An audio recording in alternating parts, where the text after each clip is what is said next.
ಮನುಷ್ಯ ಹಣೆಯಿಂದ ಸಂಗೀತ ನುಡಿಸೋದಕ್ಕೆ ಸಾಧ್ಯನಾ? ನಿಮ್ಮನ್ನು ಕೇಳಿದ್ರೆ ಅದೇಗ್ರಿ ಅಂತೀರಾ. ಗಲ್ಲದಿಂದ ನುಡಿಸಬಹುದಾ ಅಂದ್ರೂ ಅದೇ ಉತ್ತರ ತಾನೆ. ಹೋಗ್ಲಿ, ಮಂಡಿಯಿಂದ ನುಡಿಸಬಹುದಾ ಅಂದ್ರೂ ಸೇಮ್ ಉತ್ತರ. ಈ ಎಲ್ಲಾ ನಮ್ಮ ಉತ್ತರಗಳಿಗೆ ತಮ್ಮದೇ ಆದ ರೀತಿಯಲ್ಲಿ ಉತ್ತರ ಕೊಡೋದಕ್ಕೆ ಬರ್ತಾ ಇದ್ದಾರೆ. Please welcome Palash ಮುತಾಲ್.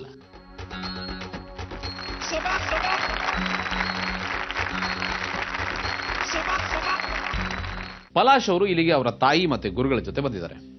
ಪಲಾಶ್ ತಮ್ಮ 4ನೇ ವಯಸ್ಸಿನಿಂದಾನೇ ಹಣೆ, ಗಲ್ಲ ಮತ್ತೆ ಮಂಡಿಯಿಂದ ಸಂಗೀತಾನ ನುಡಿಸೋದಕ್ಕೆ ಶುರು ಮಾಡಿದ್ರು.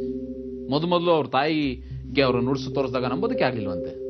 ಬನ್ನಿ ನಾವೀಗ ನೋಡೋಣ ಪಲಾಶ್ ಅವರ ಸಂಗೀತದ ಮೋಡಿಯನ್ನ.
ನೋಡೋರಲ್ಲ ಚಿಕ್ಕ ಕಲಾವಿದನ ದೊಡ್ಡ ಸಾಧನೆಯನ್ನ.